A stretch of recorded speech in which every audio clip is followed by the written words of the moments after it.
Hello Sagittarius, welcome back to my channel. This is a general reading for the first 2 weeks of May. Let's see what's coming out here for you. And as always, thank you for liking, sharing, and subscribing. If you're not a subscriber, tap the button, hit the bell. I do upload normally weekly. And if you'd like a personal reading with me, that information is in the description box down below. These two cards came out together, so I'm going to take them. Bondage would be that Eight of Swords. You're to have compassion with yourself and with others. So the bondage card is a card of self-sabotage.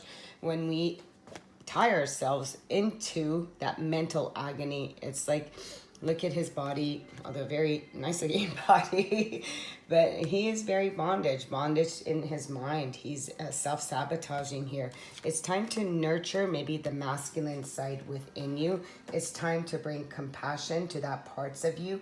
It's really time, is there parts of you that is taking over? And for me, I've got the masculine here, and it's just the way that this card is looking at me.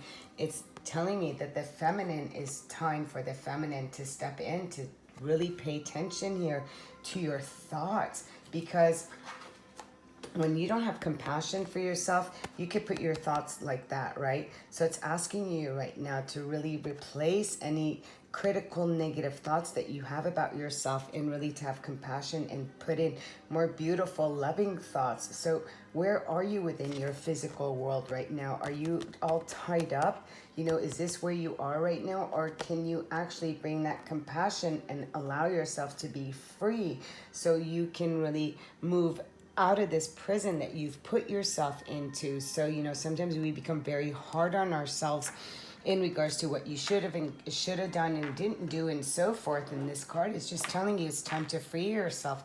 We're going to get a little bit more clarification when it comes to this bondage card here. But yeah, as I'm looking at it, it's like the masculine and the feminine. It's almost like you're trapping yourself here to some kind, feeling very trapped is what I'm getting here. So it's like, but it's created by yourself. That's the message of that card. So you're to free yourself of the negative thoughts and have compassion. There's some negative thoughts that are going on, so it's just literally like it's time for you to stop the negative chatter. Let's see what this is. Embrace the in-between. I love this card. 26 comes down to an 8. And this is one of my favorite cards. I have this in another deck too that I play with and that I read with. And embracing the in-between is literally being very present and being in this place. So it's like, here, let me just kind of put it this way. So when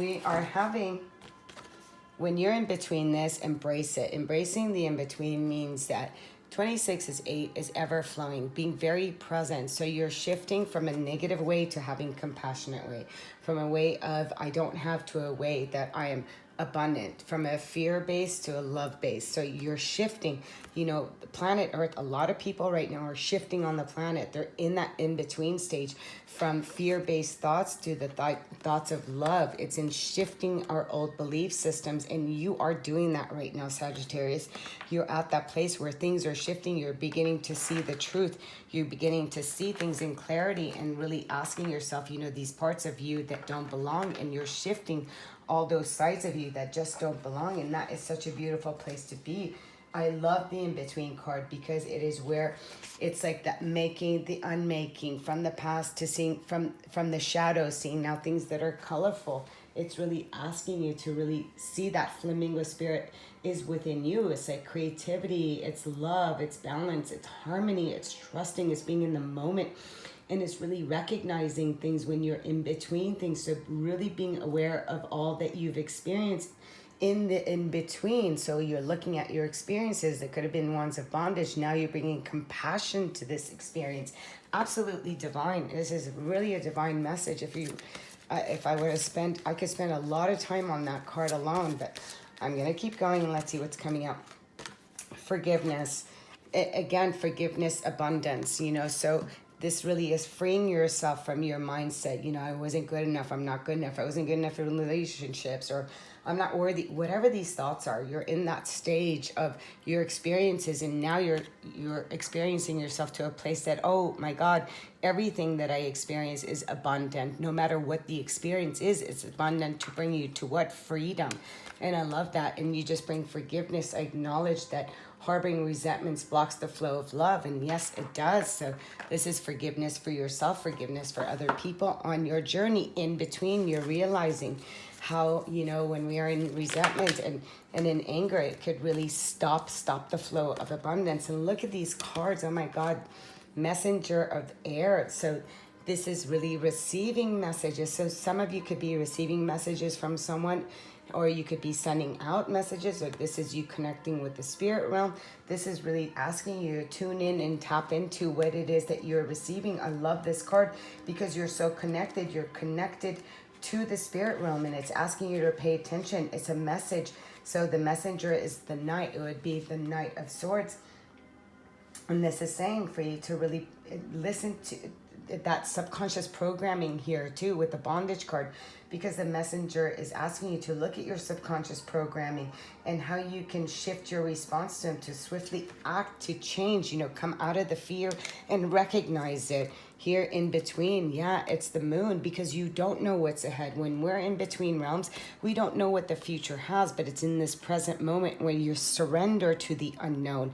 And it's asking you to surrender to the fear of the unknown, to not stay complacent in where you have been within this bondage of the past, and really to embrace what you can't see. It's okay. Trust it. Trust your intuition. Trust the path. Trust that it will be illuminated, because look at this 10. It's taking you to the 10 of Cups, to complete fulfillment, to happiness, to having all that you desire, everything that you want. All you got to do is shift perspective. Look at this abundance with the Buddha here, with the 10 of Water. So yeah, this is really saying, as you bring forgiveness to your own mind and you let other people free of the shackle that you've put them into and that others have put you, what you come into is this beautiful alignment. You come out of this feeling less than, feeling left out in the cold, feeling rejected, abandoned, whatever it is, because this is what is being shifted. That is not true. Those things did not happen. Then you have the card of Chariot. Now you're moving forward to the in-between, to this other world that you haven't experienced. And it's saying you're going and you're taking control. Look at this. You're taking control of your life with the 10 of Waters.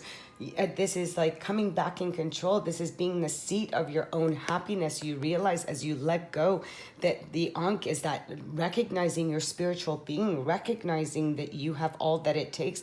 And all you got to do is take control of your own happiness, because you're the only one who's in control of your happiness.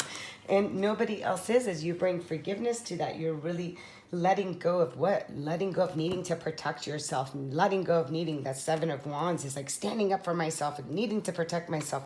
But this is like, you know what? I know when I got to cut some people out, the people that have, trapped in their own fears. You're not here to save other people from their own fears, just your own thoughts. And by shifting your own thoughts and really recognizing the people that are no longer in the same vibration, you're letting them go. And this is not about abandoning people, but it's now time for you to go in between to the next part of your life. And not everybody's going to follow you there. It's about new beginnings, new passions. It's about lucid dreaming. This is an offering of creativity. You're moving towards something that is very passionate, and this is something that's going to ignite. This is your way towards creating a new life. Although the unknown, you're trusting in this place, in this very moment. And oh my God, with new love, are you kidding me? Forgiveness, the Emperor, the new love, Aries, Taurus, Sag, Taurus, and then we've got Cancer, Pisces, Scorpio, and we've got a lot of water here. So there can be forgiveness for an old love, and as you release that, you take control, and there's this beautiful love that is here from you. Ace of Cups and the 10 of Cups, abundance. I mean, this is absolutely I want this reading. It is absolutely a beautiful reading, and you're really recognizing, that you could just, all you got to do is shift the old mindset of not being good enough, of being left behind, needing to protect yourself or fight your own beliefs. As you change your beliefs, you're like, you know what? No, I'm just going to bring compassion and forgiveness to all, and you're freeing yourself from all of that. This is absolutely divine. Let's close you out with a message, and it's destiny. Third eye chakra. Follow your instincts. They lead to the truth. Absolutely. This is a time of letting go and moving on, and really, the things that are coming on here for you, Sag, is absolutely, it's destined. Until next time, sending you so much love, so much light. Namaste.